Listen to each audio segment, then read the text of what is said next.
Bonjour et bienvenue à tous dans Qui n'est pas sorcier. Aujourd'hui, les tendons et ligaments.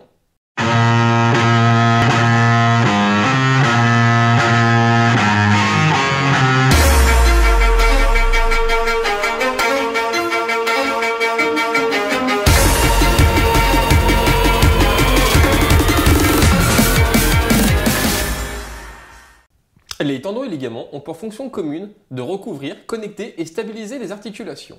Avec la capsule aussi. Les tendons auront un rôle plus dynamique en stockant l'énergie et en transmettant la force. Ils amortissent et informent sur la tension également. Tandis que les ligaments auront un rôle plus statique en augmentant la stabilité articulaire. Ils relient les os entre eux, guident le mouvement et informent sur la position articulaire. Ils sont composés à 20% de fibroblastes, responsables du maintien de la mecque, et à 80% de la mecque, formée de collagène, d'eau, de protéoglycanes et d'élastine. De fibronectine aussi, mais on s'en fout. Le collagène va être formé de tropocollagène qui va augmenter la résistance à la tension. L'élastine permettra d'avoir une plus grande déformation avant la rupture. Les petites fibres seront plus élastiques tandis que les plus grandes seront plus résistantes. Les protéoglycanes, quant à elles, formeront un gel avec l'eau, servant à stabiliser le collagène. Passons à la viscoélasticité.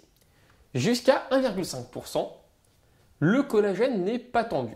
Puis jusqu'à 6% environ, c'est la phase plastique, là où les fibres de collagène vont se tendre. Au-delà, il y aura une détérioration progressive de ces fibres jusqu'à environ 10%, où c'est la rupture du tendon ligament. Nous remarquerons, en parlant du tendon, que le point de rupture ne sera pas le même si l'on parle du tendon en soi ou de ses jonctions avec le muscle ou l'os. Le fluage et la rétraction n'auront ici pas de particularité notable. Nous remarquerons que la sensibilité à vitesse d'application est l'inverse de l'os. Plus les contraintes seront rapides, plus les tendons ligaments seront résistants, pour une meilleure transmission et une meilleure stabilité. Enfin, l'hystérésis sera de 19%. Maintenant, les effets de l'âge.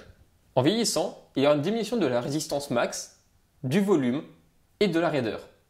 Par contre, l'hystérésis augmentera. Nous remarquerons aussi qu'un tissu lésé sera plus déformable qu'un tissu sain. Enfin, les effets de l'immobilisation. Nous remarquerons qu'entre la gain et la perte, celle-ci intervient plus rapidement. Cela est dû à la modification du collagène et des liens entre ces différentes fibres. Pour le démontrer, nous pourrons parler de l'expérience de la rate suspendue ou du cochon entraîné. Voilà, merci à tous d'avoir suivi cette émission. Si j'ai réussi à l'apprendre, vous le pouvez aussi. N'oubliez pas, je ne suis que kiné, pas sorcier. À bientôt.